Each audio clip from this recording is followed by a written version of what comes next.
Good afternoon. I would like to call the meeting of the Assembly Committee on Revenue to order. Will the Secretary please call the roll?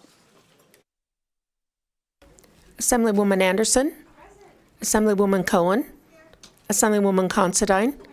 Assemblywoman Gallant. Assemblyman Gray. Assemblyman Hafen. Assemblywoman Mosca. Assemblyman Wynn. Assemblyman O'Neill. Assemblyman Orentlicker. Assemblywoman Summers Armstrong. Chair Backus. Present, and everybody is here, so we have quorum this evening. Before we get started, I just kind of wanted to give those that arrived maybe after I had a chance to speak with everyone just kind of a lay of the land this evening. We are going to hold off and do our work session after we hear two bills this evening with our first, but we're going to take the bills out of order as well, with our first bill being Assembly Bill 448, which revises provisions governing the real property transfer tax, and then we will hear Assembly Bill 419, which revises provisions governing tax abatements for certain renewable energy facilities. And then we will follow our bill presentations with our work session this evening. So with that, I would go ahead and ask Speaker Yeager to come to the dais to present Assembly Bill 448. And I'm not sure if you had any guest people on Zoom, but if we do, if BPS can pull them up, I'd greatly appreciate it. And feel free to start when you're ready.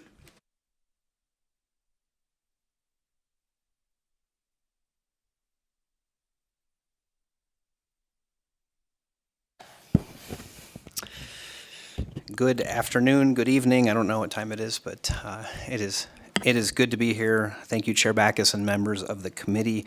For the record, I'm Steve Yeager. I represent Assembly District 9. And before I get started, this is the first time I think I've appeared in front of the committee, and so just wanted to say thank you to all of you who have been on this committee. I know you were here very late last night, and so just want to say thank you to you and your staff. I know it's been a long week, and we've got a long ways to go, but I'm thankful for the work that you do on behalf of your constituents. So today I'm here solo, and we'll see how this goes, but I'm here to present Assembly Bill 448, which relates to the real property transfer tax. The real property transfer tax is levied on the value of real property transferred from one person to another, where the value of the transfer, exclusive of any encumbrance, exceeds $100. There are different rates in different counties. In Clark County, the rate is $2.55 for each $500 or value or fraction thereof. In other counties, it's $1.95. And then there's also a local option in Washoe and Churchill counties of 10 cents in addition, and that's a result of some legislation, some fair share legislation that happened in 1991 and 1993. So the reason this tax is important is proceeds from this tax are distributed to local governments, the Affordable Housing Trust Fund, the Clark County School District Capital Construction Fund, that would obviously be in Clark County, Washoe and Churchill counties, and the State General Fund. During the upcoming 2023 to 2025 biennium, the real property transfer tax is estimated to be $241 million, or 2.1% of general fund revenue. Now, you may be asking, rightfully so, why are you doing this bill? What was the genesis of this bill? And first, let me say, I don't think anybody is violating the law. I think there is a loophole in the law. And so I learned of some transfers of property that generally happened in Clark County, transfers amounting to $27.5 billion in sales that happened at or near the Las Vegas Strip. Those are hotel casinos, those are shopping malls. But since 2007, there have been $27.5 billion in sales that generated exactly zero in the real property transfer tax. Those amounted to 24 sales in total. And again, I want to reiterate, nothing illegal, but I think there is a loophole. Before I get to that loophole, just by way of reference, in fiscal year 2021, there was $248.6 million generated in real property transfer tax. And in Clark County, what that would have meant, what it meant is $134 million went to the general fund, but really more important for this discussion, of that amount, $44 million went to the Clark County School District and $10.4 million went to affordable housing. And we've talked a lot about affordable housing in this legislative body. And so When there are transfers that take place and the transfer property tax isn't paid, that's a real hit, not just to the general fund, which we care about in this building, but also to our school district and to the affordable housing. So let me just sort of tell you why, what the loophole is and how this bill attempts to solve that loophole. So the real property transfer tax itself was created in the 1967 session. Certainly none of us were here for that session, but an exemption was granted whereby a mere change in identity, form, or place of organization occurs within 5 years from the date of such confirmation. So there was an exemption put in there, and then really the heart of the matter is in Assembly Bill 97 of the 85 session, the law was clarified, and that exemption was clarified to read that a transfer between a corporation and its parent corporation, a subsidiary or an affiliated corporation would be exempted from the real property transfer tax. So what's happening here, the way that deals are structured sometimes is if someone's going to sell real property, the company will create a subsidiary, put the property into the subsidiary. No property tax generated there because on the deed, it'll say 0 because there's not really a sales price, it's a transfer. And then that another company will acquire that company and thereby acquire the property without, essentially transferring it. So what we're trying to do is get around that, right? And so what the bill itself does in front of you, it's a pretty simple worded bill. It just indicates, and it's really just one section, that the tax is imposed. Basically, you have to pay the taxes if the business entity to which the real property is transferred was formed for the purpose of avoiding those taxes. And so some questions you might have, and I think they're good questions, I'll try to preempt them. Who would make this determination, whether this company was formed solely for the purpose of avoiding the taxes? It would be the 17 county recorders. They're the one that deal with this issue. I do anticipate that if we were to pass this bill, the Department of Taxation would likely do regulations to provide some kind of analysis for making a determination of whether the transfer was done, the company was formed solely for the purpose of avoiding those transfer taxes.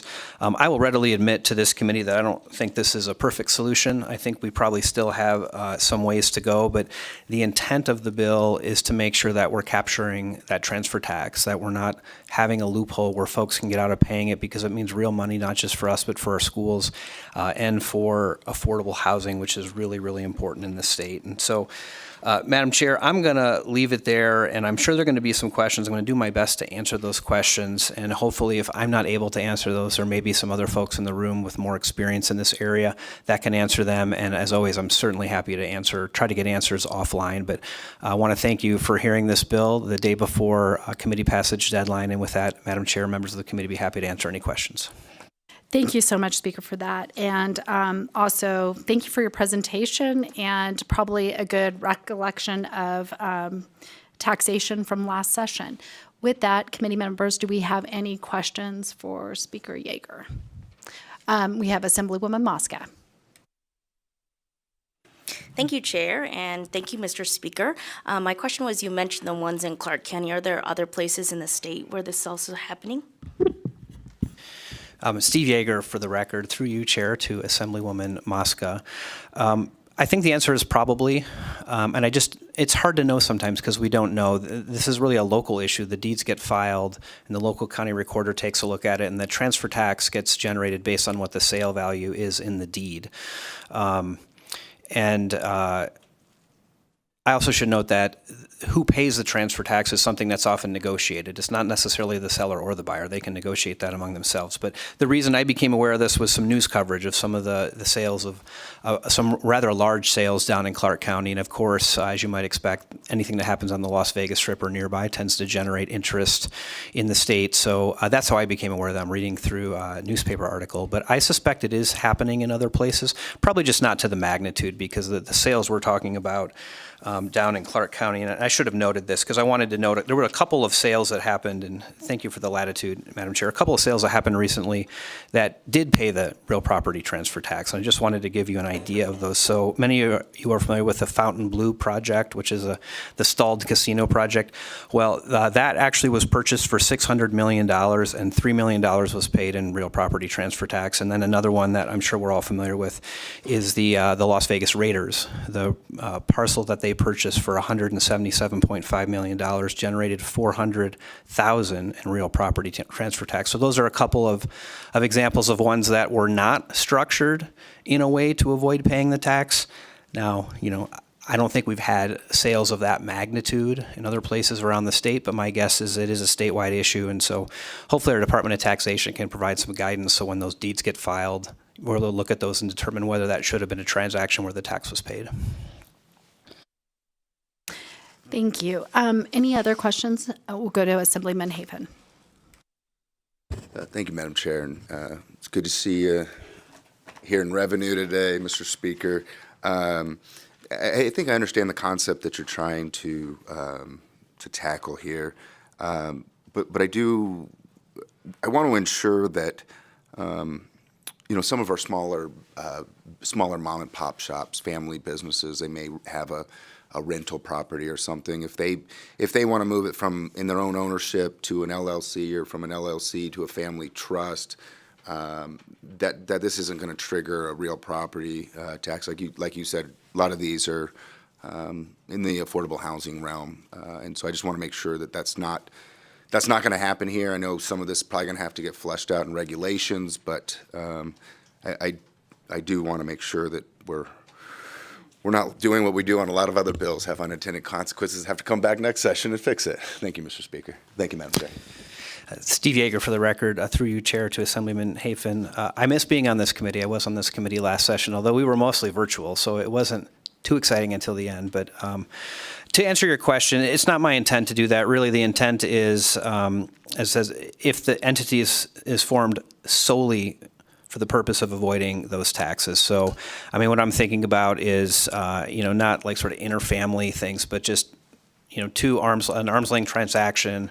Usually we're talking about a lot of money being involved where someone uses a loophole. Again, that is legal. It's there. They're allowed to do that. And in fact, in some ways they're wise to do it, right? They're taking advantage of the way that the law is structured, but that they're transferring it to an entity or a subsidiary for the purpose of avoiding that transfer tax. But certainly there are a lot of other reasons you might form entities, transfer assets and property, not looking to get at those, just looking to really get at what the intent of the transfer tax is. When you're transferring among entities, individuals, that tax should be paid at the rate prescribed by that county. Thank you, Mr. Speaker, and thank you, Madam Chair. Thank you. And actually, you touched on my question. I was going to compliment you by including that. I did look at it as if, like, a family did have, like, an LLC that they're running properties, that it seems like it was pretty clear in lines 1 and 2 on page 2 that would be like an exclusion. Do we have any other questions for Speaker Yeager?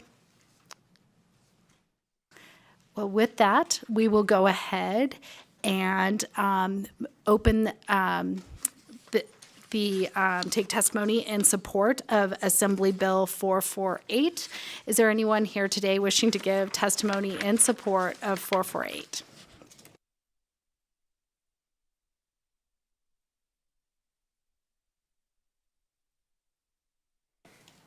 I think it is still afternoon, as opposed to yesterday evening. Hopefully we don't make this a habit. Good afternoon, good evening.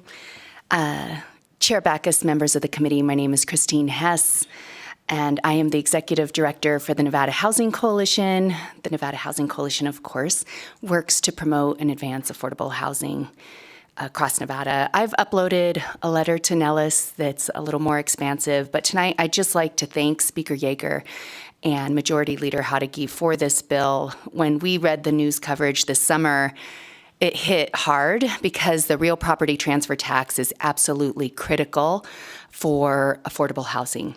In our state, we build affordable housing mostly with federal funds, which have a lot of compliance components, right? They're rent restricted, income restricted for 30 years, which is awesome.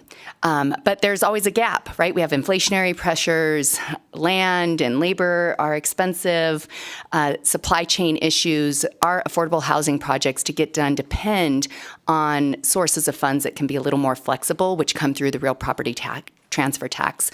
Generally speaking, we have a range roughly $6 to $10 million that will come to the state annually, and this is exhausted for good projects, right? Again, gap financing for that to get these projects over the hump. So the real property transfer tax also, for the Affordable Housing Trust Fund, approximately $3 million that might go to a project leverages $60 million. So as we look at the taxes that were not collected over the years because of this loophole, we're imagining over $400 million that could have been leveraged. And we have to ask ourselves in this crisis, how many homes did not get built? So we support this. This is a very high priority for the coalition. And again, thank you, Chair Backus and committee. Good afternoon, Chair Backus and members of the committee. My name is Sarah Adler. Today I am representing NAMI. NAMI, National Alliance on Mental Illness, Nevada. We have been proponents and are proponents of another bill in the other house, known as the Senate, that is seeking to create a revenue stream for a specific component of affordable housing, that being supportive housing, to assist people with chronic mental illness, to assist people in recovering from addiction and moving back into the workforce. So we are proposing some utilization of the real property transfer tax, and we would certainly appreciate the contribution that closing this loophole would make. So thank you very much. And thank you for all your work, especially this week. Thank you, and I definitely appreciate this committee, but tonight we're optimistic. With that, we'll go to the phone lines. BPS, do we have anyone on the phone line wishing to give testimony in support of Assembly Bill 448?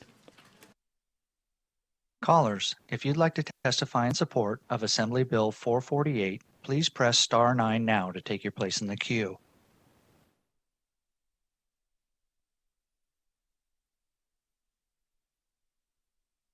Chair, we have no callers wishing to testify in support at this time. Thank you so much. With that, we'll go ahead and move to opposition testimony. Is there anyone here in Carson City wishing to give opposition testimony to Assembly Bill 448? With that, BPS, do we have anyone on the phone lines wishing to give testimony in the opposition to Assembly Bill 448? If you'd like to testify in opposition to Assembly Bill 448, please press star 9 now to take your place in the queue.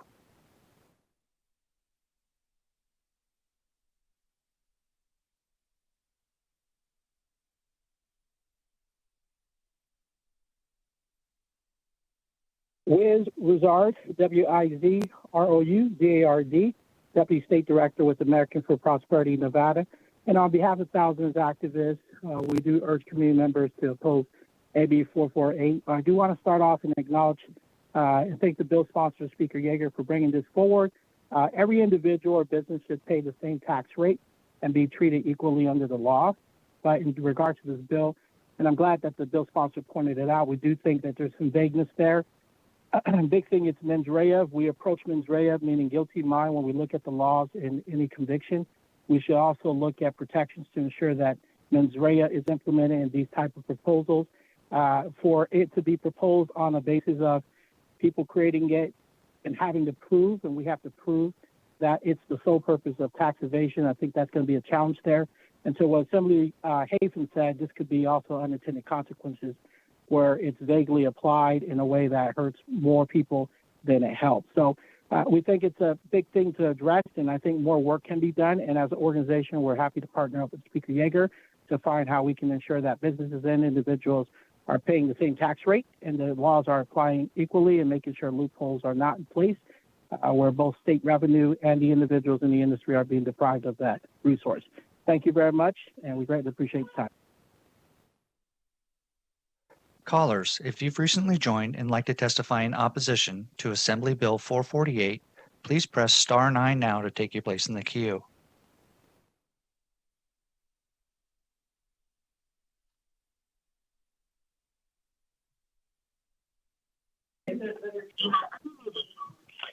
Yeah, hello, Cyrus Hojjaty. Yeah, I pose this. If you want to raise taxes and add new fees, you better lower other ones. Ditto the previous and future comments. Thank you.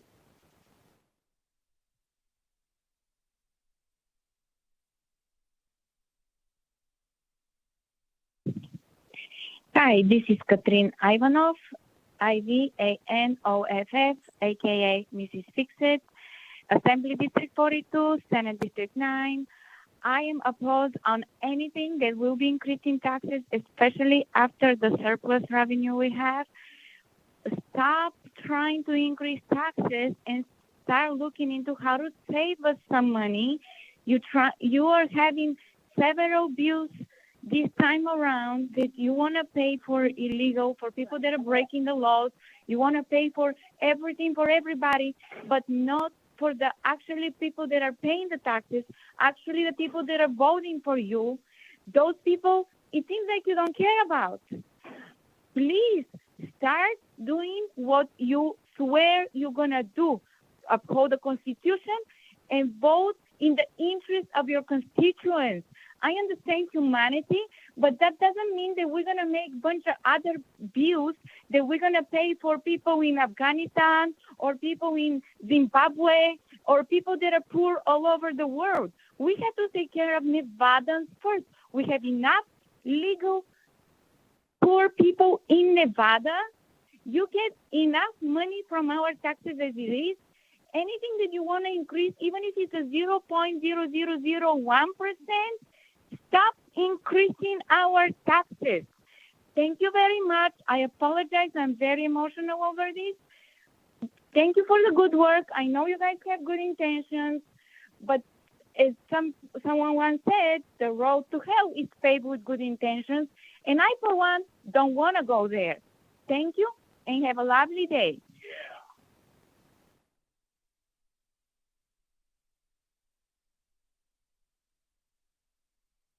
Chair, we have no more callers in opposition at this time. Thank you so much. With that, we'll move to neutral testimony. Do we have anyone here in Carson City wishing to give neutral testimony to Assembly Bill 448? BPS, is there anyone on the phone line wishing to give testimony in the neutral to Assembly Bill 448?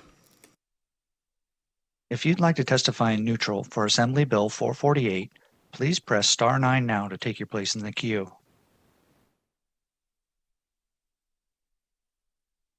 Chair, we have no callers wishing to testify in neutral at this time. Thank you so much. With that, Speaker Yeager, would you like to come up and give some closing remarks? Thank you, Madam Chair, members of the committee. Steve Yeager, for the record. I just wanted to reiterate one thing. The intent here is to close a loophole, taxes that I believe should already be paid. And really, if I wasn't clear in my testimony, this is a loophole that is only going to be taken advantage of by the most sophisticated entities who have the wherewithal to be able to hire attorneys and accountants to make this happen. And, again, I don't blame them because they're taking advantage of the tax laws as they exist. But the taking advantage of that loophole really costs us all in terms of the money in our general fund, the money that goes to our schools, and affordable housing. I mean, to hear that we may have lost out on $300 million to the affordable housing fund that I believe gets draws down other monies at a 20-to-1 ratio. It's a lot of money. I'm not good at math. I don't know what it is, but it's a lot of money. And it's a lot of housing that we could have built. So just really appreciate your time and consideration of this measure. Again, I acknowledge it's probably not perfect yet, but would love the opportunity to keep it moving and see if we can make it better along the way. So thank you again for your time, Madam Chair. Thank you, committee members. Thank you so much, Speaker Yeager. We'll go ahead and close the hearing on Assembly Bill 448. And we will go ahead and open the hearing on Assembly Bill 419, and we'll give Assemblyman Hafen some time to make his way down to the podium.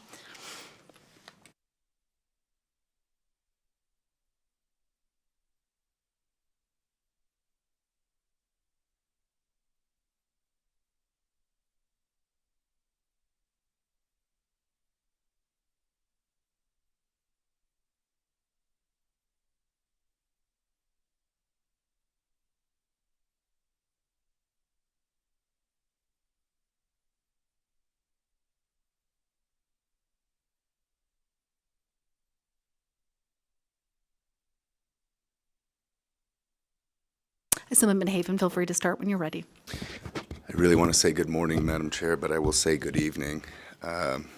Committee members of Revenue, it's been an honor serving with you, and it's an honor to be here today to present AB 419. My name is Gregory Hafen II from District 36, and I have proposed a conceptual amendment that each of you should have received. If not, I do have additional copies. I see nobody jumping up looking for any, so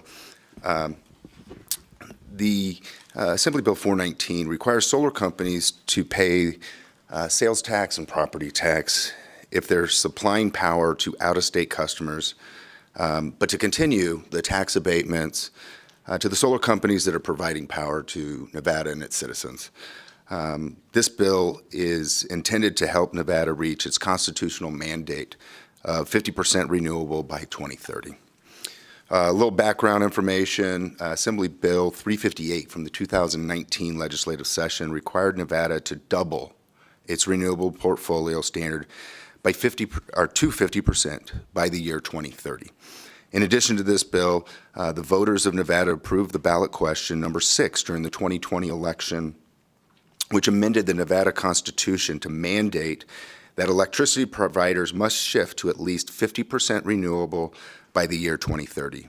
Our current laws allow solar companies to receive a partial tax abatements to sell their generated electricity to out-of-state customers. This bill is to try to ensure that Nevada achieves its constitutional mandate of 50% renewable by that 2030 mark. And then I'm going to jump into the sections of the bill, Madam Chair, if that's okay with you, in the conceptual amendment. Section 1 of this bill includes new criteria for the partial abatements to require that solar energy companies distribute generated electricity to users located in Nevada, and that the solar companies purchase electricity from the public utility provider in their territory to provide station power. And then I'd like to also walk through the conceptual amendment that you all should have. And so Section 2 of this bill defines what station power means, and that is that energy used for operating electric equipment located on site of the generating unit that is also included. This also includes the electric load that is necessary for heating, lighting, air conditioning, and office equipment on site of the generating unit. In addition, station power includes solar and battery and/or battery inverter loads during any period of time that solar output is not sufficient to meet the energy needs of the inverter. Madam Chair, with that, I will be available for questions. Thank you so much for your presentation. Committee members, do we have any questions? We'll go with Assemblywoman Anderson. Thank you, Chair, and thank you for the presentation and how quick it was, straight to the point. My question actually has to do with page 4, the new language that's being proposed under H1. Do we know how many of these, the current groups that we might have that actually do use this electricity outside of our state? Do you have that data? Thank you, and through you, Madam Chair, to Assemblymember Anderson. That's a very good question, and I've had a conversation with the Governor's Office of Energy about that specifically. They are not able to, under the current law and the current statute, they're not able to actually determine how much of the power stays in Nevada. What they do know is that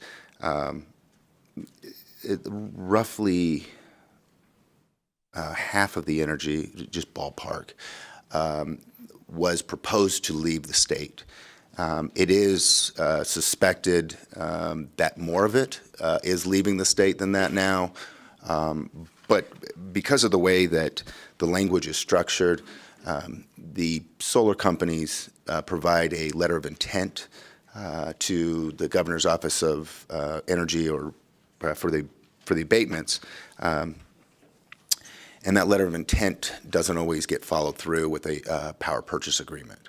And so we're not 100% sure that those numbers are accurate of the number of they're staying in-state and out-of-state, but this will tighten up those regulations so the power does stay in-state if they're getting the tax abatement. And Madam Chair, if it's okay, I'd like to also expand that this is not going to stop any solar project from building.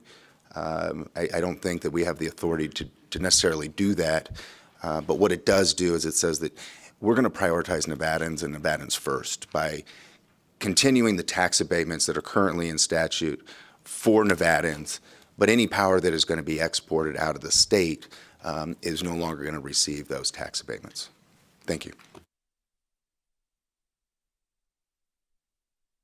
Thank you, and thank you for that, because obviously this is new information for most of us. So if I'm understanding correctly, then the letter of intent of utilizing, generating electricity in this fashion is filed, but then the follow-through doesn't always happen to make sure that it's actually only in Nevada? Is that, but that is the only reason why at this time they're supposed to get this abatement, is if it's in Nevada, or are you proposing that that is the only thing that it should be given for? Is only for those, for distribution of electricity in this way, should only be done for the abatements if it is only in Nevada? Am I understanding that correctly? Through you, Madam Chair, to Assemblywoman Anderson. So the intention here is to try to clean up some of that and give the tools that the Governor's Office of Energy needs to ensure that the power that is being abated and subsidized by the Nevada citizens is staying here to keep our power rates lower. And so I think that this is going to give the Office of Energy the tools that it needs to ensure that 100% of that, I think the speaker may have left, but I'm sure that there will always be loopholes that are found to poke holes at things. And as we've seen, half the bills that we bring forward are to close some of those loopholes every session. I hope that we have the language here to prevent that, but obviously, as time progresses, things change and loopholes are discovered. So, but the intention of the bill is to prioritize Nevada and Nevada first. I know, usually I get saved for last for a reason. So thank you so much. And I'm sorry I wasn't able to give you like rapid fire questions all at once, but I promise this will be my last one, maybe. So with 100% staying in Nevada, and we don't know how many of these companies are currently selling to outside or providing this information to, or this service to places outside of our state. Is it possible then that it could actually then become more expensive because those companies then are trying to recoup those funds? Does that make sense what I'm asking? Okay. Yes, and Madam Chair, through you to the Assemblywoman, great question. And so this has nothing to do with the ones that are in place now. There's nothing that we can do. We're not going to retroactively go back and start taxing somebody that's already in place. Once we've entered into an agreement, I'm one that believes that you keep your word. I may not have agreed with that word, but I'm one that believes that once you've entered into a contract, you better honor that contract. And so this is just saying going forward, I believe the effective date is July 1st, but let me double check. Yes, July 1st, 2023. That anything entered into after that would have to go through this process to ensure that the abatements were going towards Nevada to keep Nevada's citizens' power costs down.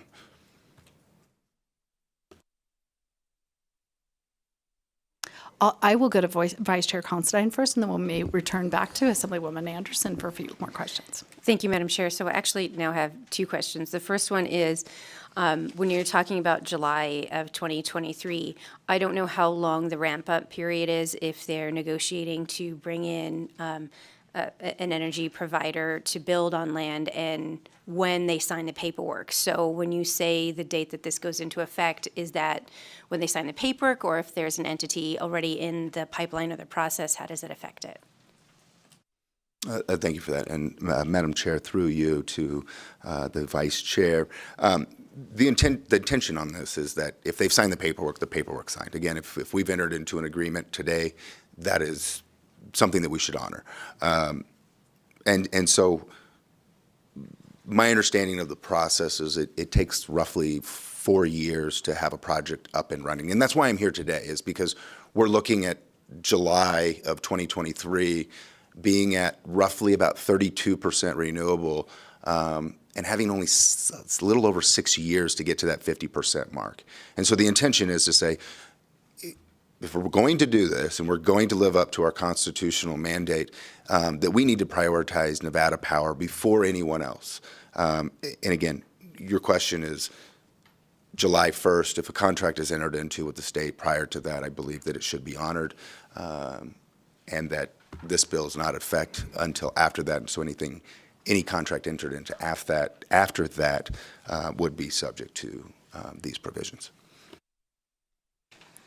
Thank you. And then my second question is, we have Arizona on one side, we have California on the other side.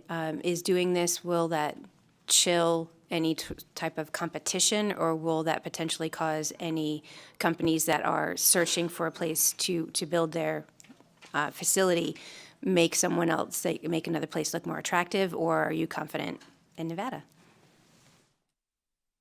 Thank you again. Through you, Madam Chair, to the Vice Chair. I will say that in California, the regulatory process that they're required to go through makes it about twice as long to permit a project. As we know, time is money. And so the longer it takes to go through the process, not only is it more expensive to do the process, it takes twice as much money to do specifically the environmental assessments, because you have to go through both the California process and the federal process. And so from a competitive standpoint, I believe that we're still going to be in a much a better position than California, even with this change. In regards to Arizona, I have reached out to the Governor's Office of Energy to get some more of that information from them on Arizona. As of tonight, they have not been able to gather that information. They would have to research the Arizona revised statutes to try to determine what those provisions are in their statute. Thank you so much. Next, we'll go to Assemblyman Ehrlichter. Thank you, Chair, and thank you for your presentation. So I'm just curious whether we'll be going in a different direction than what we heard from our federal delegation. If I'm remembering correctly from Senator Cortez Masto's speech to us on Monday, that one of her priorities was to fully develop our energy potential and to be an exporter of energy. So are we undercutting what she's trying to do for Nevada at the federal level? Thank you for the question. Madam Chair, through you to Dr. Orenlicker. No, we're not undercutting what they're trying to do at the federal level. At the federal level, what the senator was referring to was the Inflation Reduction Act. What the Inflation Reduction Act did is actually extended the tax credits on solar projects. It's a 50% tax credit. Those are huge tax credits when you're talking 50%. And when you're talking about the difference in the sales tax that we're talking about in this, we're talking 5%. And so we're very small in consideration with what the federal program is offering. And so we're not hampering anything that the feds are doing. The feds, like I said, are offering a substantial tax credit for these projects. I hope that answers your question, Dr. Orenlicker.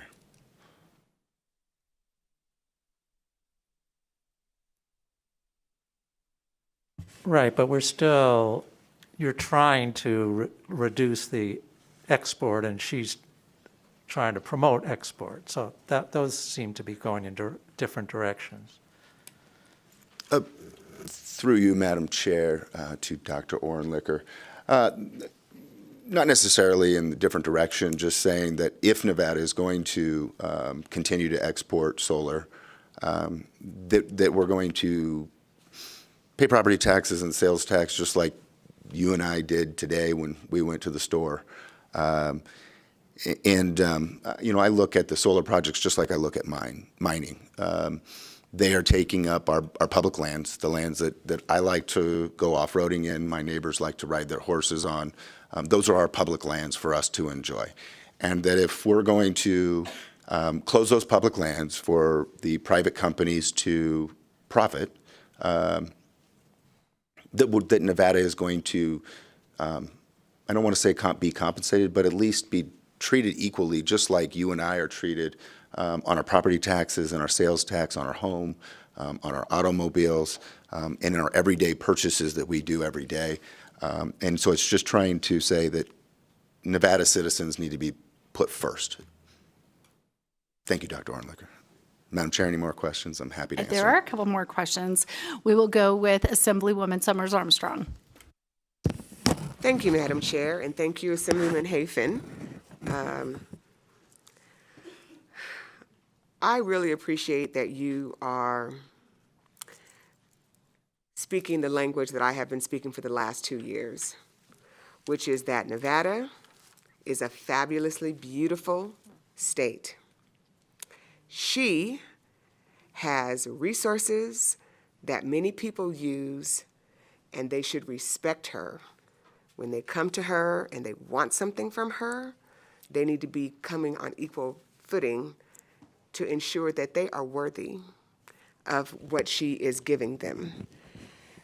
I'm curious if we are allowing export of this energy out of the state, and we're not keeping a lot of this energy in. When we're short, are we going to somebody else to import in when we're exporting out? How does that work? Through you, Madam Chair, to the Assemblywoman who has questions way above my pay grade. I don't work in the power electric field, but I do believe that we are using natural gas to subsidize the renewable portion. Again, under current statute, we're allowed to do that. It's not until 2030 that we're going to run into this issue of being required to have 50% renewable. I don't believe we're using coal. Somebody tell me I'm wrong, but I don't believe we're using nuclear either. I believe most of it is coming from, it's not the portion of renewable, but is actually coming from natural gas.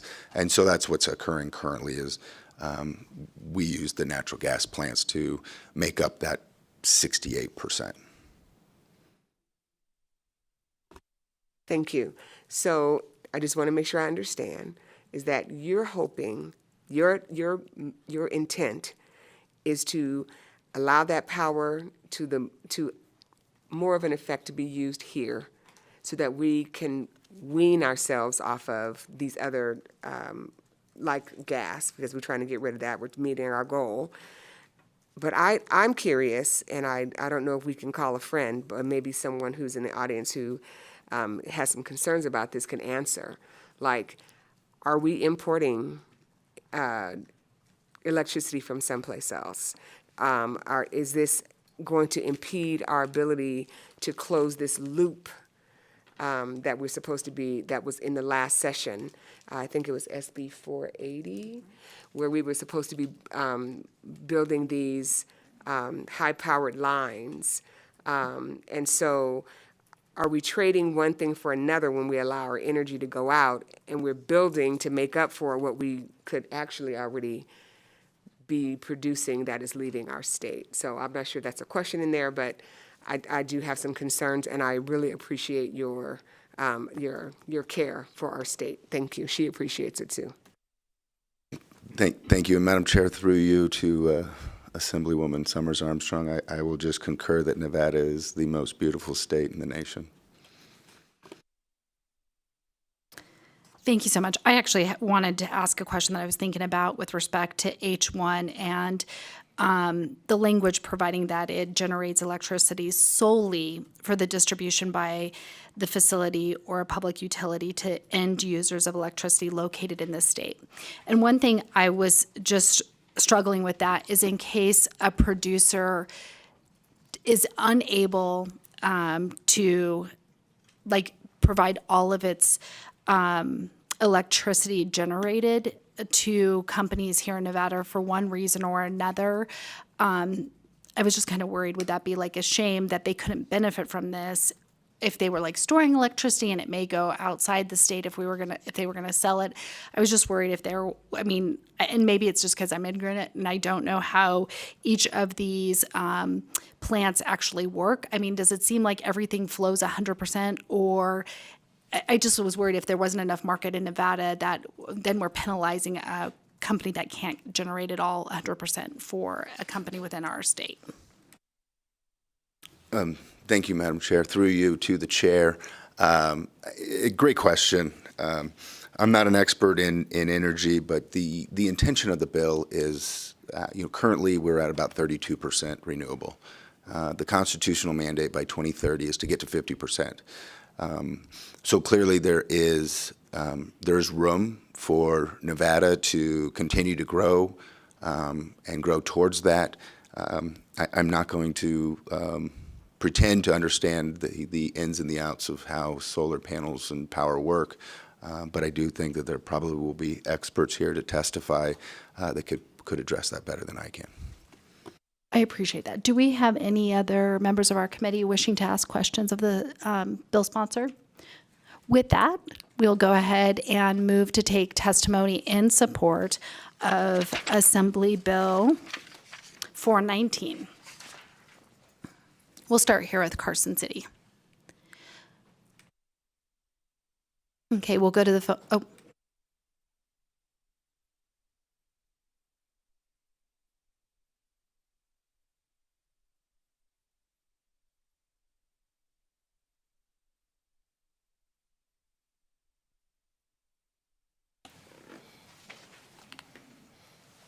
Good afternoon, Chair Backus, members of the committee.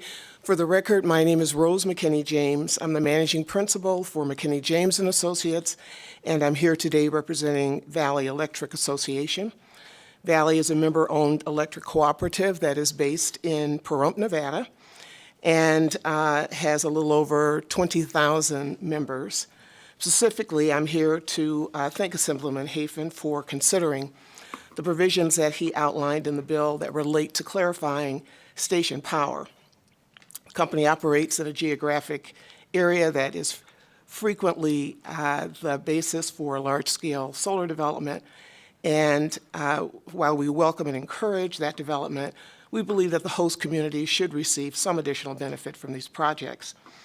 So this clarification outlined for the definition of station power that he has shared with you will assist Valley in achieving greater operational efficiency and provide us with the ability to maintain reasonable rates for our members.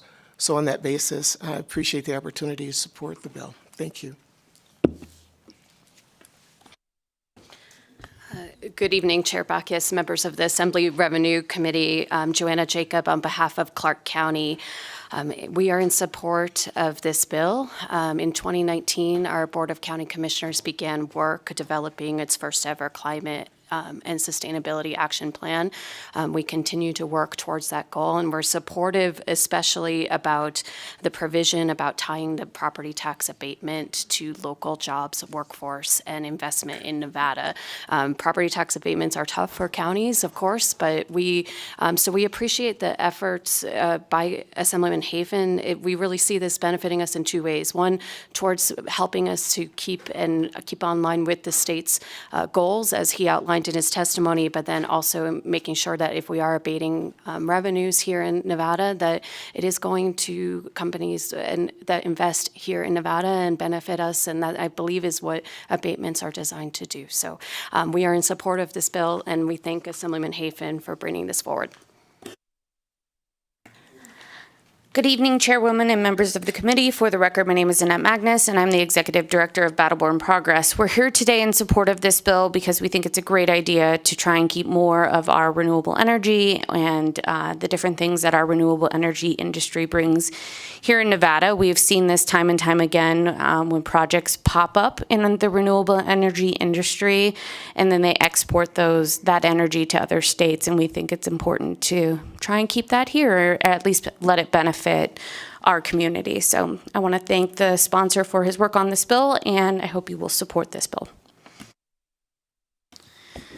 Chair Backus, members of the committee, I'm Mark Fiorentino from the law firm of Kempfer Kroll. We represent Nye County, And I know you guys often say you would prefer us just to say me too, so I'm going to test that today. We agree with the testimony, particularly presented on behalf of Nye County. I think this is a good idea to continue to promote the state's overall energy policy and to try to maximize the benefits for the citizens of the state. So happy to answer any questions you have, but thank you for the opportunity to testify, and thank you to Assemblyman Hafen for bringing the bill forward. Thank you so much. We appreciate that. I don't think we have any questions, but I appreciate the offer. Is there anyone BPS on the phone line wishing to give testimony in support of Assembly Bill 416? And also for those on the phone, when you give testimony in support, if you don't mind, when you first state your name, if you could spell it clearly, that would help everyone out. Thanks so much. Thank you, Chair. Callers, if you'd like to testify in support of Assembly Bill 419, please press star 9 now to take your place in the queue.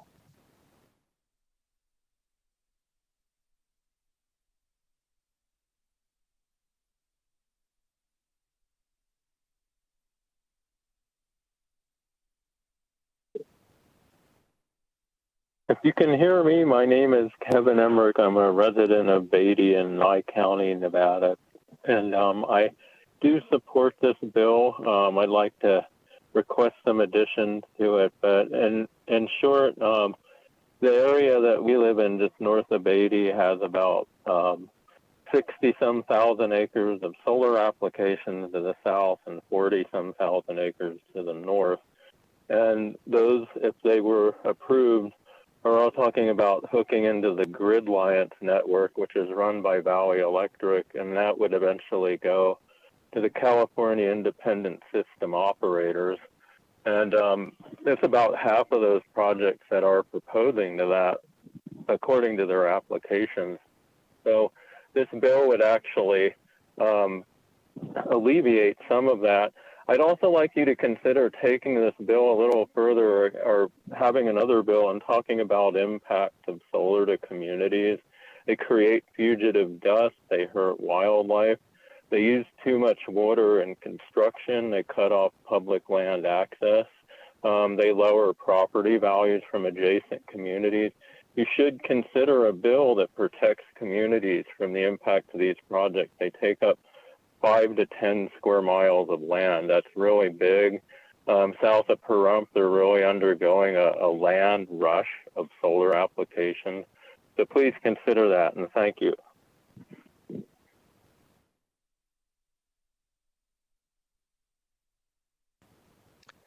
Chair, we have no more callers in support at this time. Thank you so much. Do we have anyone here in Carson City wishing to give testimony in the opposition to Assembly Bill 419?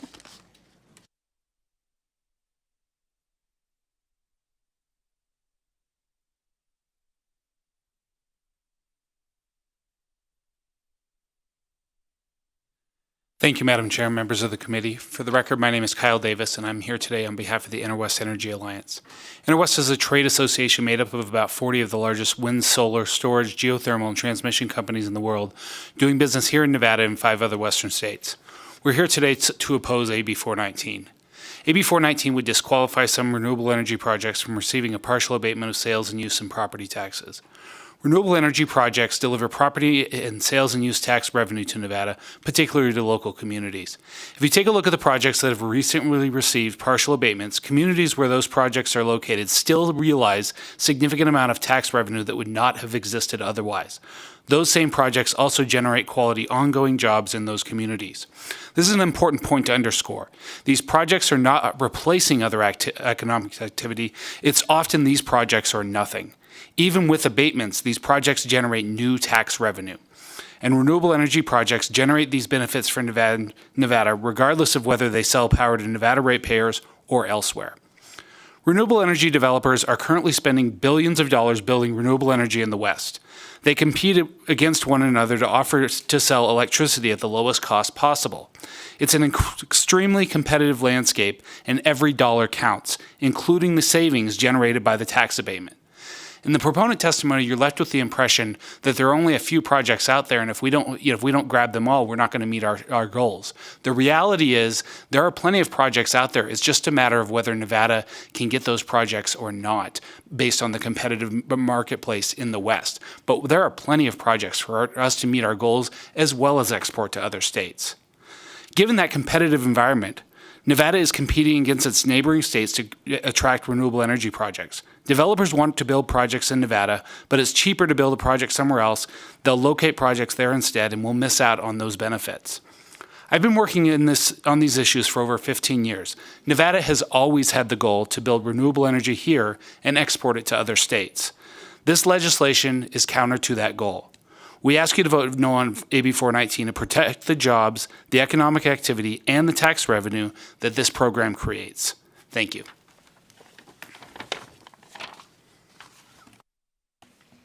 Thank you, Madam Chair, members of the committee. Jessica Ferrato here tonight on behalf of the Solar Energy Industries Association.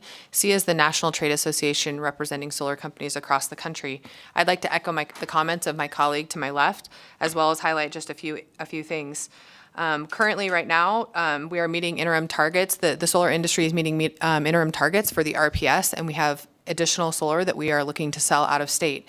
To Kyle's point, we are, without allowing us to use these tax abatements for out-of-state projects, we're going to be losing out on projects that will go to other states that have these tax abatement programs.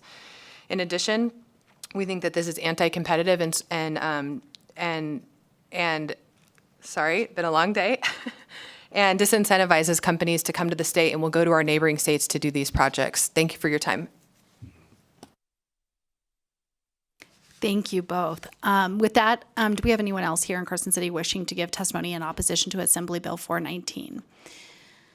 We'll go ahead to the phone lines. BPS, do we have anyone on the phone lines wishing to give testimony in opposition to Assembly Bill 419? Callers, if you'd like to testify in opposition to Assembly Bill 419, please press star 9 now to take your place in the queue.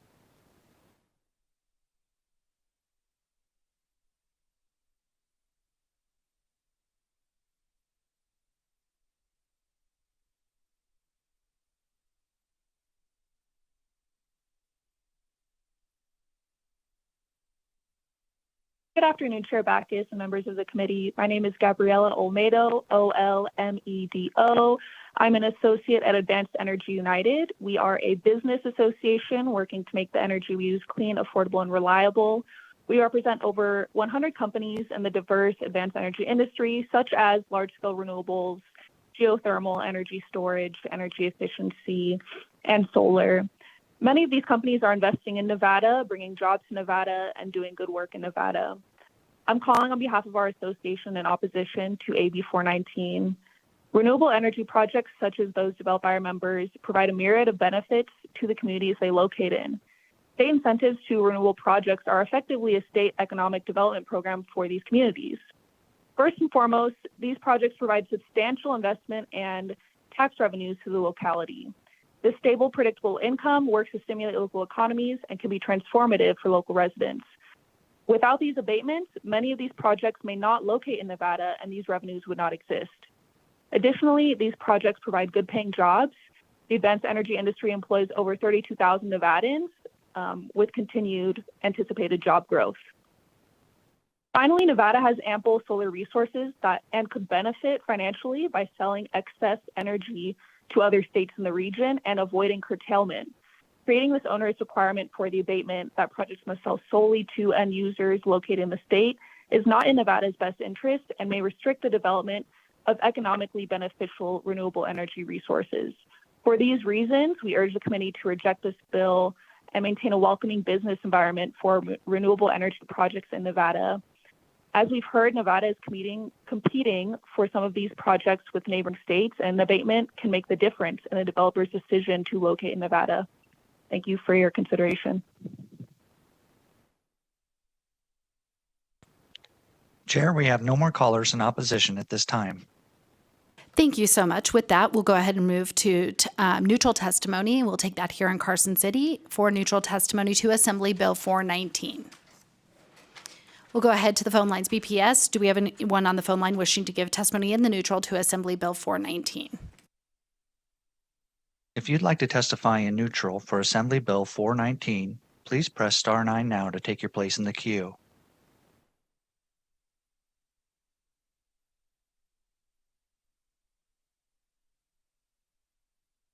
Chair, we have no callers wishing to testify in neutral at this time. Thank you so much. With that, we'll go ahead and invite Assemblyman Hafen back to the podium to give closing remarks. Thank you, Madam Chair, and I appreciate the opportunity to address some of the comments that have come up. You heard one that this clearly doesn't go far enough, and that another one that was nothing was being received before, and I'm going to just kind of respectfully disagree with that comment. We heard the testimony from Beatty, where there's 60,000 acres being proposed to be closed off, and those are their ATV trails. Beatty is known as the gateway to Death Valley, and they use their off-road trails as a tourism aspects to increase room tax revenue to their community. And if you close those areas off to export power out of state and completely abate those taxes, you're leaving that community with nothing when they are currently receiving something. And then I want to address the very last objection that abatements make the difference. And I would agree with that. Abatements do make a difference, and that is exactly why I am proposing to keep the abatements for Nevada, because I want to prioritize the power to stay in the state of Nevada, have these projects be built to help keep the power cost of Nevada down, but also reach our constitutional mandate of 50% renewable by 2030. And with that, Madam Chair, I thank you for the hearing this evening.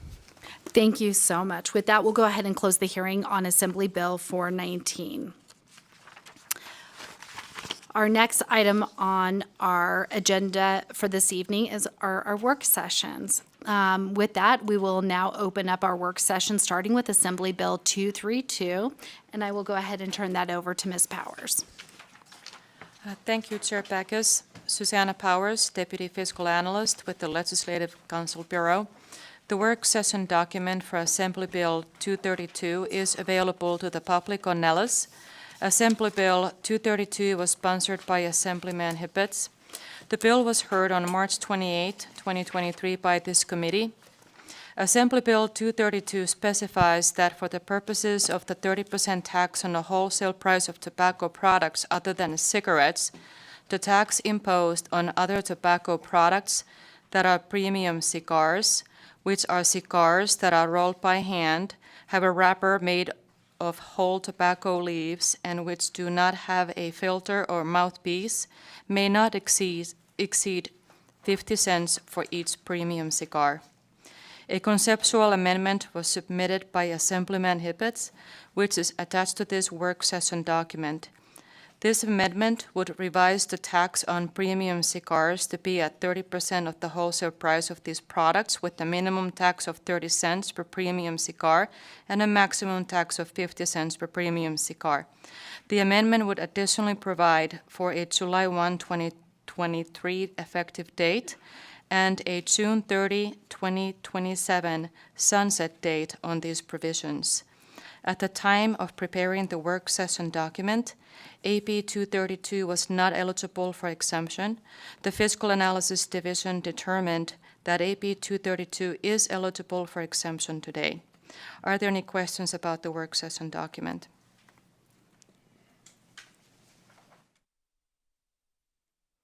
With that, I will go ahead and entertain a motion to amend and do pass Assembly Bill 232 with the amendments submitted by Assemblyman Hibbets as outlined in the work session documents. I have a first from Assemblyman Nguyen and a second from Assemblyman Gray. Is there any discussion on the motion? I will start with Assemblywoman Anderson. Thank you, Chair. I appreciate the work that's been done by both Assemblyman Nguyen as well as Assemblyman Hibbets, but I'm not comfortable with it being a floor of 30 cents. So I'll be voting no on that. I just feel like, especially even if it is for just a small amount of time, I feel like the 50 cents makes more sense just to have it consistent. And so I'll be voting no at this time on it. Thank you. Do we have any other remarks regarding Assembly Bill 232? Okay, with that, we'll go ahead and move on. All in favor say aye. Aye. Those opposed say nay. No. Okay. We have a no from Assemblywoman Anderson. The motion carries. I will go ahead and assign the floor statement to Assemblyman Hibbets. Next in our work session is Assembly Bill 409. I will turn it over to Ms. Powers. Thank you, Chair Backus. Susanna Powers, Deputy Fiscal Analyst with the Legislative Council Bureau. The work session document for Assembly Bill 409 is available to the public on Nellis. Assembly Bill 409 was sponsored by Assemblywoman Thomas. This bill was heard on April 12, 2023 by this committee. Assembly Bill 409 creates the Juneteenth Education and Economic Commission within the Department of Tourism and Cultural Affairs, which is designated to promote and educate the public on the history and the meaning of Juneteenth Day in the state of Nevada and the United States. Develop strategies with businesses, nonprofit organizations, and community groups to support education on the significance of Juneteenth Day, support the efforts of businesses, community groups, and local governments to establish events and programs relating to Juneteenth Day throughout Nevada, and support programs in the arts to celebrate Juneteenth Day. At the time when the work session was submitted, there were no amendments proposed to this bill. However, Assemblywoman Thomas submitted a conceptual amendment earlier today that makes the following changes. Change the wording in the digest on page 1, line 8, to say "and" instead of "or," to align with Section 7, subsection 2, which states the commission is composed of one member from each of the 3 colleges and universities. Add one additional member who is a representative of the governor's office to the commission. Add Assemblywoman Mosca to the bill as a primary sponsor. Assembly Bill 409 was denoted as being eligible for exemption by the Fiscal Analysis Division on March 30th, 2023. Are there any questions about the work session document? Thank you so much. With that, I will entertain a motion to amend and do pass Assembly Bill 409. I have a first from Vice Chair Considine and a second from Assemblywoman Anderson. Is there any discussion on the motion? I'll go to Assemblyman Haven. Thank you, Madam Chair. Sometimes I wonder if we need all the additional commissions and studies and everything else. However, though, I do believe that Juneteenth and the education of the Emancipation Proclamation is extremely important. I believe that that is the history of Nevada. Nevada was battle-born directly to promote freedom in this nation. And therefore, I am going to support this today, and I appreciate the sponsor for bringing this forward. Thank you. Thank you. Do we have any other remarks? Minority Leader O'Neill. Thank you, Chair. I'll be a no on this bill. I know back in 2011, Assemblyman Harvey Munford brought almost the identical bill, and we passed it, making Juneteenth a day of recognition, requiring the education, promotion of the incident to be taught in schools. The governor does a proclamation for it. I see it as redundant, repetitive, and unnecessary. So I'll be a no. Thank you, Chair. Thank you. Do we have any other comments? I will go to Assemblywoman Cohen. Thank you, Chair. I happily support this bill. As I discussed last night, this is really a twofer for our state. This is about education for our state, but it's also about jobs and money for our state. This can bring in tourism. This can bring in people to the state who wouldn't necessarily come to the state. So I think this is something that's going to be very good for us in both ways, and I'm very excited about this bill. So thank you, Chair. Thank you so much. We have a comment from Assemblyman Gray. Thank you, Madam Chair. I'm going to vote no on committee, but reserve my right for floor. Just concerned about the fiscal impact. I'm also concerned about, I'm not convinced it'll bring business into the state, and so I'd like to see more work with the sponsor on that to see, if that could be a realization. Thank you so much. Do we have any other remarks from our committee members? With that, all in favor say aye. Aye. Those opposed say nay. So we have a no from Assemblyman Gray and Assemblyman O'Neill. The motion carries, and I will assign the... Assemblywoman Gallant, I apologize, I didn't see your hand. With that, we'll go ahead and assign the floor statement to Assemblywoman Thomas. Oh, thank you. Next in our work session is Assembly Bill 416. I'll turn it over to Ms. Powers. Thank you, Chair Backus. Susanna Powers, Deputy Fiscal Analyst with the Legislative Council Bureau. The work session document for Assembly Bill 416 is available to the public on Nellis. Assembly Bill 416 was sponsored by Assemblywoman Summers Armstrong. This bill was heard on April 12, 2023 by this committee. Assembly Bill 416 provides an exemption from property taxes for certain accessory dwelling units as well as the land upon which the unit is situated, if for the year in which the exemption applies, the unit is rented or leased to a qualified tenant receiving assistance under the Housing Choice Voucher Program for a period of not less than 12 consecutive months. The accessory dwelling unit must additionally meet certain federal housing quality standards in order to qualify for the exemption. A proposed amendment to Assembly Bill 416 was submitted by Assemblywoman Summers Armstrong, which is attached to this document. This proposed amendment makes the following changes.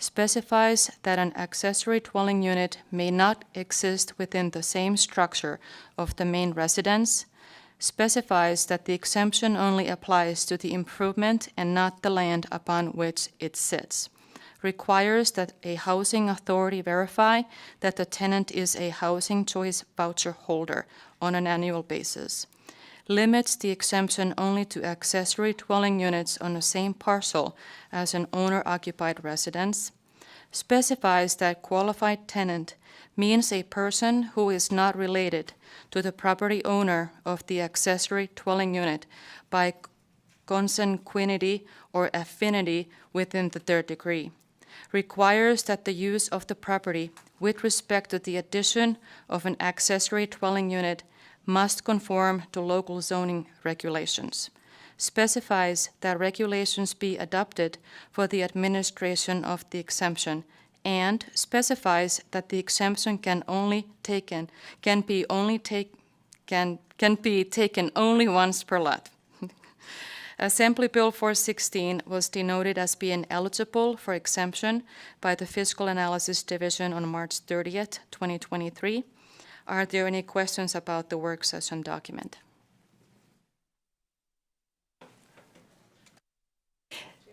Yeah, we will go to Assemblywoman Summers Armstrong. I believe bullet point 5 may need to be clarified.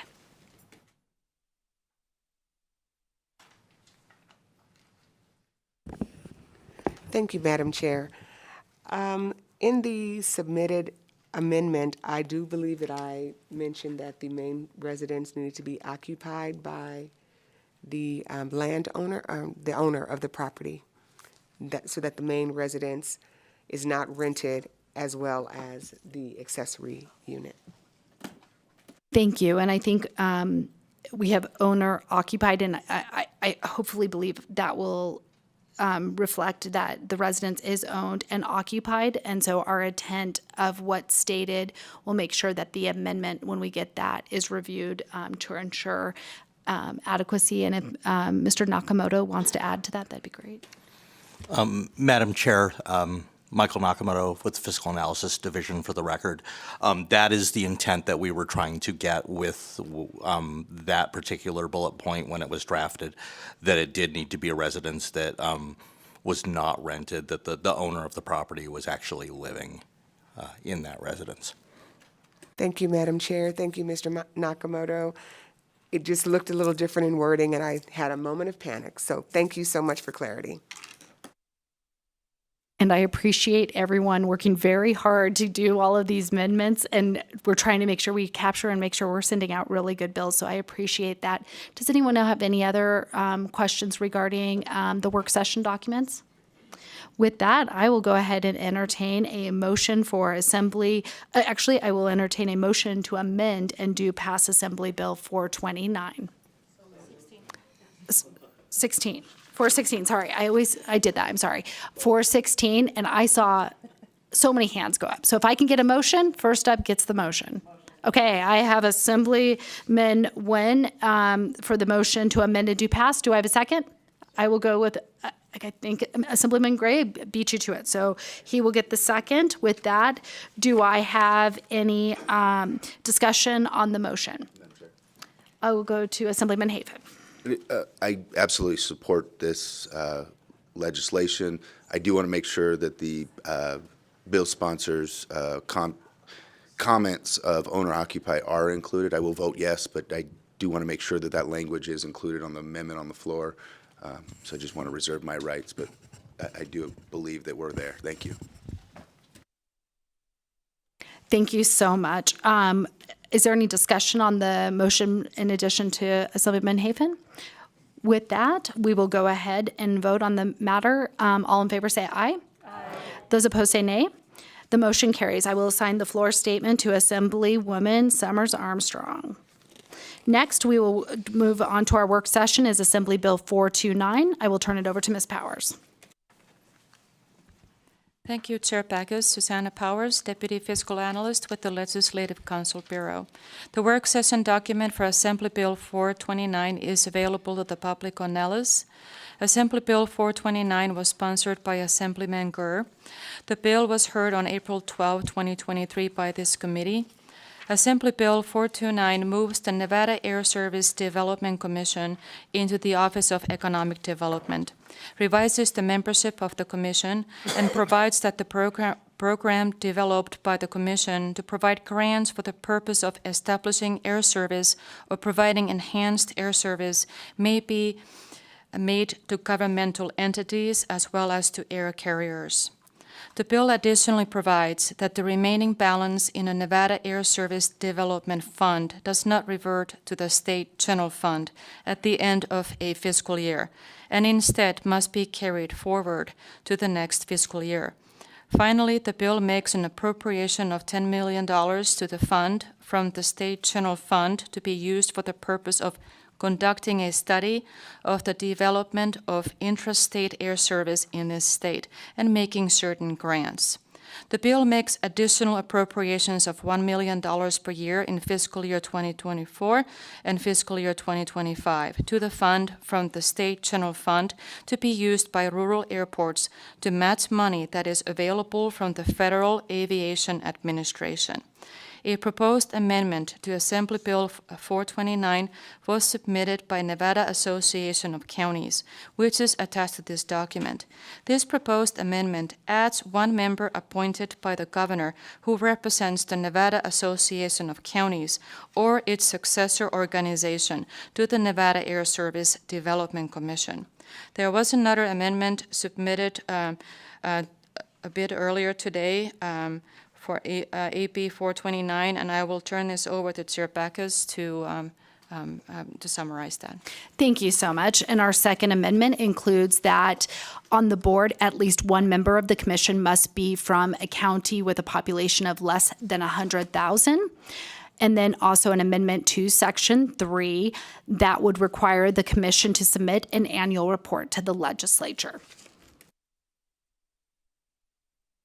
Thank you, Chair Backus. Just one more item. Assembly Bill 429 was denoted as being eligible for exemption by the Fiscal Analysis Division on March 30th, 2023. Are there any questions about the work session document? Madam Chair, I may be making a freshman error here, but I got to ask. I talked with the sponsor earlier today. I was a co-sponsor, intentionally did that, leaving room for additional primary sponsors. I would like to make a friendly amendment that I be moved to a primary sponsor.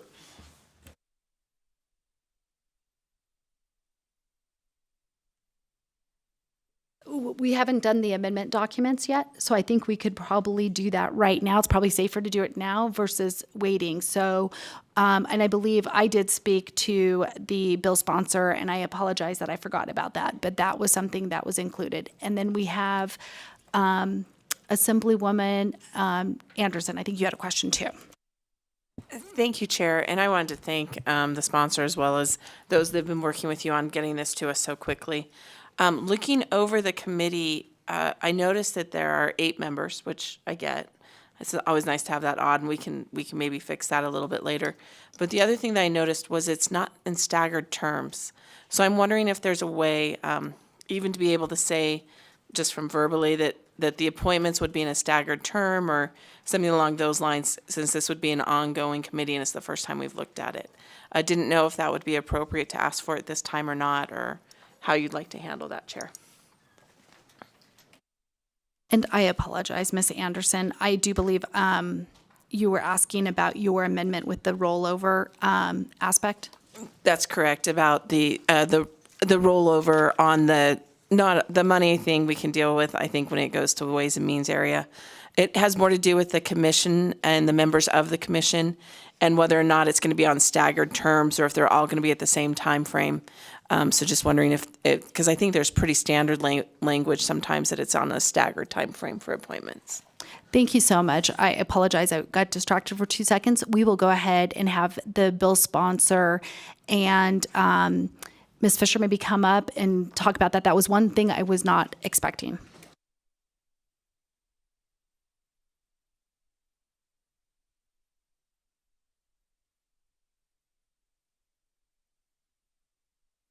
Thank you, Chair Baucus. Bert Gurr for the record, Assemblyman from District 33. Yes, we want to stagger those terms. It just slipped our mind today to get it into the amendment, as there was nothing going on at all today. So it's even written down. And we still missed it. So yes, we'll do that. Absolutely. It is perfectly acceptable, Assemblyman Gurr, and you guys were also here pretty late last night, so we will make sure that we include that in this amendment as well. So now that do we have any other more questions regarding the work documents? Okay. After hearing the work session documents, in addition to the amendments that have been placed on the record, I would entertain a motion to amend and do pass. I have Assemblywoman Mosca and a second from Assemblywoman Gallant. Is there any discussion on the motion?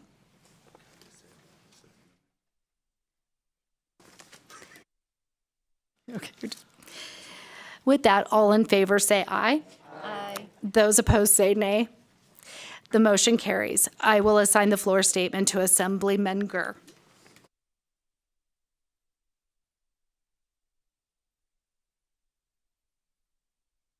Next is in our work session documents is Assembly Bill 445. I will turn it over to Ms. Powers. Thank you, Chair Backus. Susanna Powers, Deputy Fiscal Analyst with the Legislative Counsel Bureau. The work session document for Assembly Bill 445 is available to the public on Nellis. Assembly Bill 445 was sponsored by Assemblywoman Newby. This bill was heard on April 4th, 2023 by this committee. Assembly Bill 445 authorizes the Office of Economic Development to grant a partial abatement of personal property taxes, modified business tax, and sales and use taxes to a business that locates or expands in this state and that provides mental health services for children. This bill additionally creates the account to improve mental health services for children to provide supplemental rates or enhanced rates of reimbursement to a recipient of Medicaid who is a child for mental health services, and establishes a tax credit against the modified business tax on certain businesses for taxpayers who donate money to this account. Finally, Assembly Bill 445 clarifies that facilities providing mental health services for children are eligible for loans and financial assistance from the Nevada State Infrastructure Bank. There were no amendments proposed to this bill. Assembly Bill 445 was denoted as being eligible for exemption by the Fiscal Analysis Division on March 30th, 2023. Are there any questions about the work session document? Okay, with that, I will go ahead and entertain a motion to do pass Assembly Bill 445. I have Assemblyman Nguyen with the first and Assemblyman Gray with the second. Are there any discussions on the motion? Assemblyman Orlichter. Thank you, Chair. I very much like most of this bill, but I don't think it's a good idea to give incentives to for-profit programs. We just have seen too many problems with for-profit healthcare, so I'm going to vote no for now. I will also go to a Minority Leader O'Neill. Thank you, Chair. I'll vote yes to get it out of the committee, but I will keep reservation to go no. I'm trying to hear from Goet on that subject of their involvement with it. I'm tired. Thank you, Chair. I feel your pain. We are. Any other questions regarding our motion? With that, all in favor say aye. All opposed say nay. Thank you. We have Assemblyman Orlichter as a no. The motion carries. I will assign the floor statement to Assemblywoman Newby. With that, our next in our work session documents is Assembly Bill 449. I will turn it over to Ms. Powers. Thank you, Chair Backus. Susanna Powers, Deputy Fiscal Analyst with the Legislative Counsel Bureau. The work session document for Assembly Bill 449 is available to the public on Nellis. Assembly Bill 449 was sponsored by Assemblywoman Gallant. This bill was heard on April 12, 2023 by this committee. Assembly Bill 449 authorizes a taxpayer to obtain a tax credit against property taxes owed by the taxpayer under certain circumstances when an applicable partial abatement of taxes was not applied or claimed in the immediately preceding fiscal year by submitting a written petition for the review of the partial abatement to the county assessor of the county in which the property is located.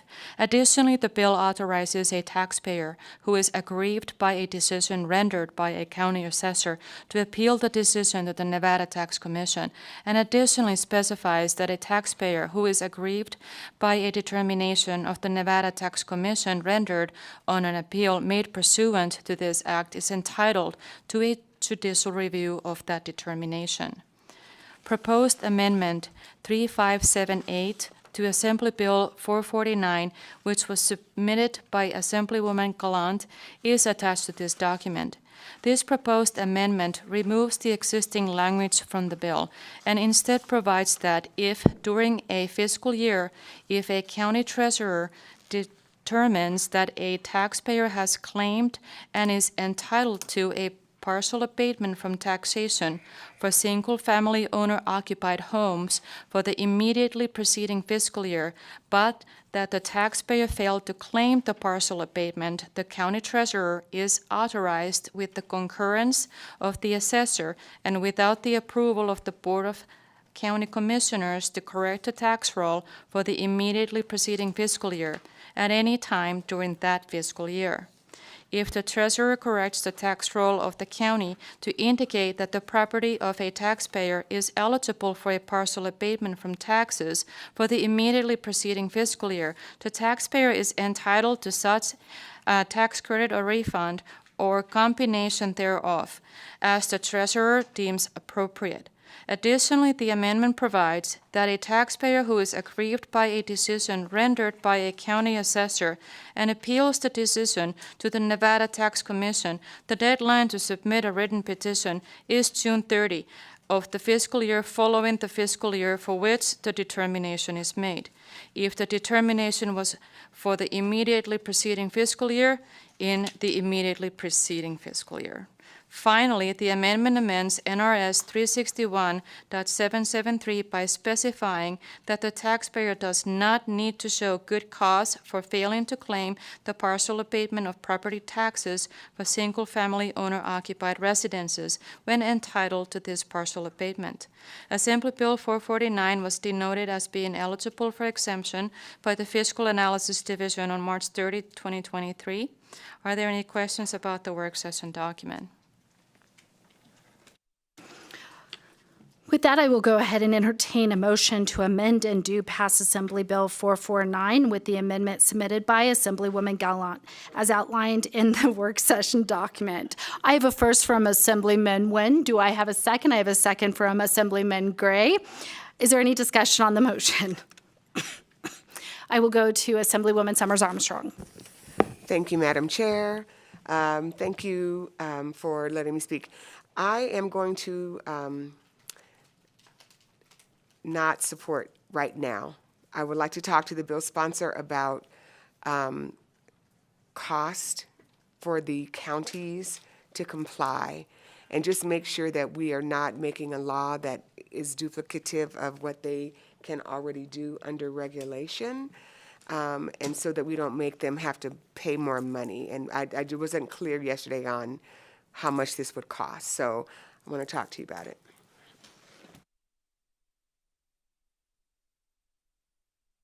Thank you so much. Do we have any? Okay. Assemblywoman Anderson. So I will also be, thank you, Chair. I will also be voting no, and I didn't get a chance to let you know that, so I'm sorry about that. I'm just not comfortable with it at this time when looking at with the Washoe County of 800 when that's less than 0.02%, I think. So I'm not comfortable with it at this time, but I don't want it to be a surprise. So thank you so much, Chair. Thank you so much. All those in favor say aye.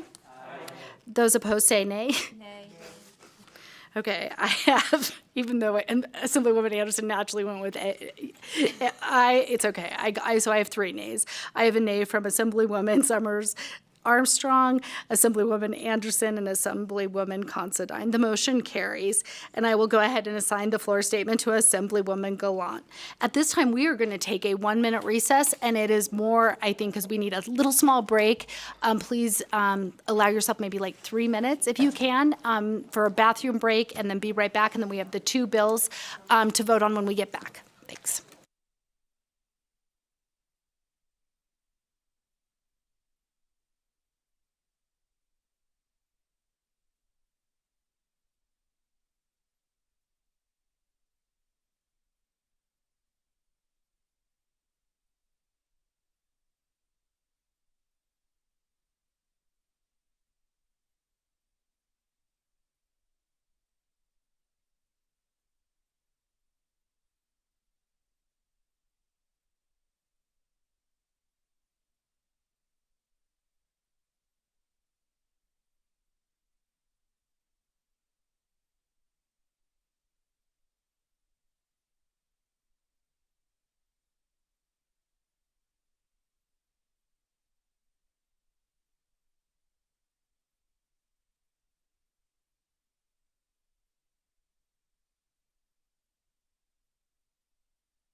I will call our meeting back to order. Next on our work session is Assembly Bill 419. Oh, I want to put on the record, prior to this evening's hearing, I got the permission from Speaker Yeager to go ahead and work session Assembly Bill 419 and Assembly Bill 448 in light of our rule that we have to wait 24 hours to work session a bill.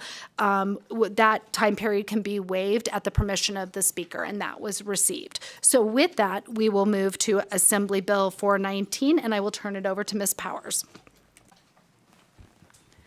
Thank you, Chair Backus. Susanna Powers, Deputy Fiscal Analyst with the Legislative Counsel Bureau. Assembly Bill 419 was sponsored by Assemblyman Haven and was heard earlier today by this committee. Assembly Bill 419 revises the criteria for certain renewable energy wholesale facilities to be eligible for a partial abatement of certain taxes on applications submitted on or after July 1, 2023.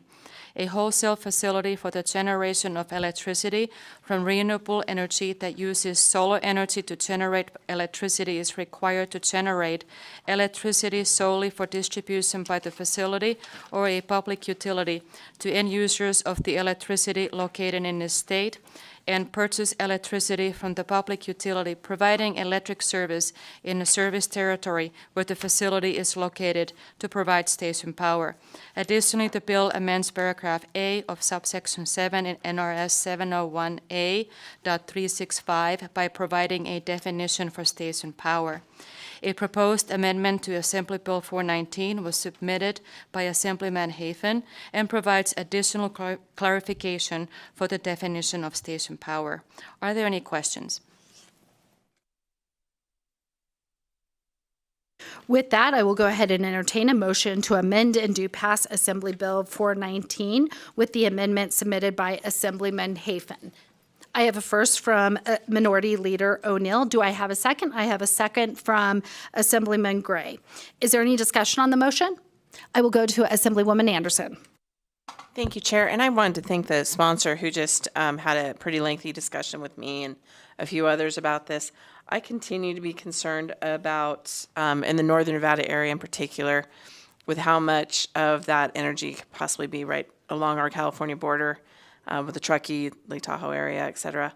So at this time, I will be a no, but we'll be contacting others to make sure that I've got that right information, and then we'll be sharing it with the committee. So thank you so much.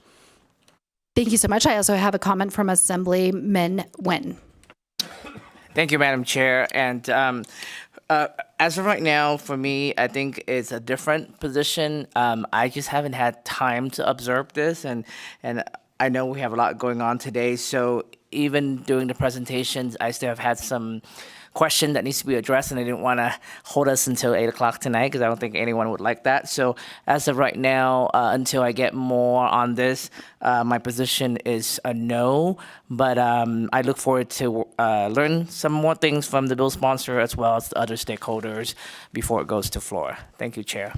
Thank you so much. And I also have a comment from Assemblyman Orlichter.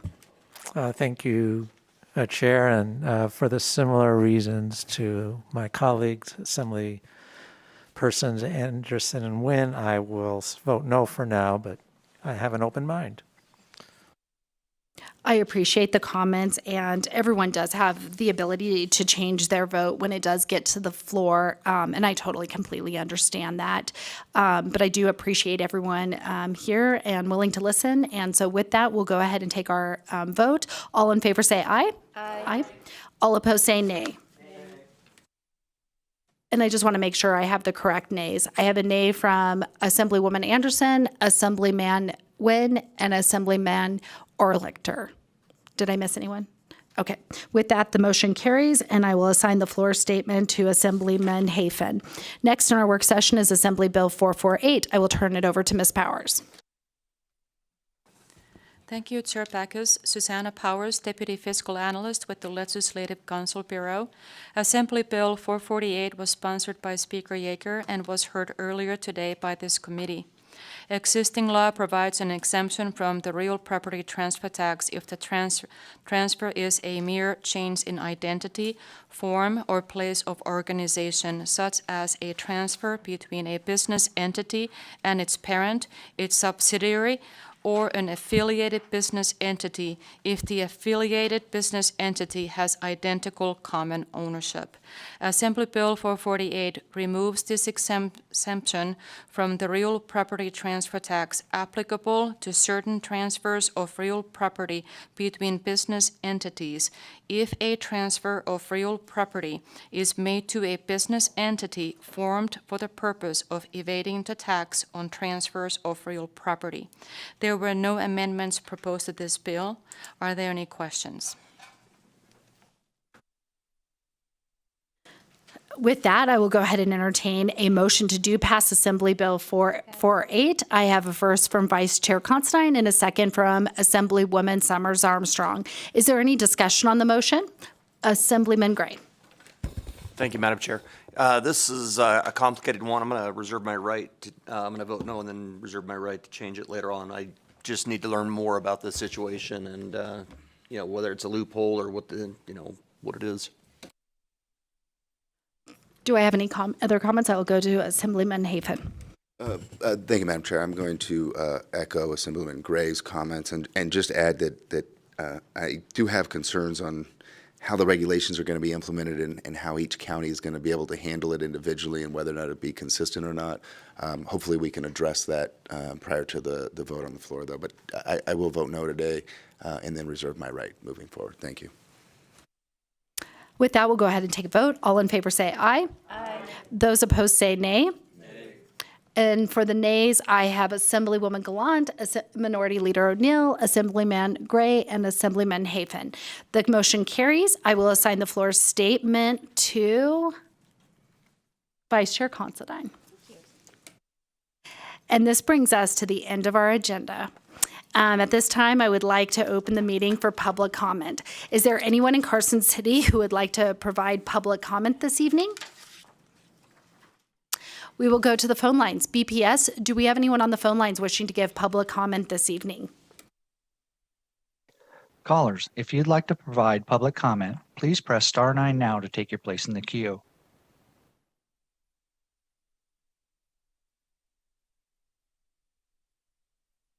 Chair, we have no callers wishing to provide public comment at this time.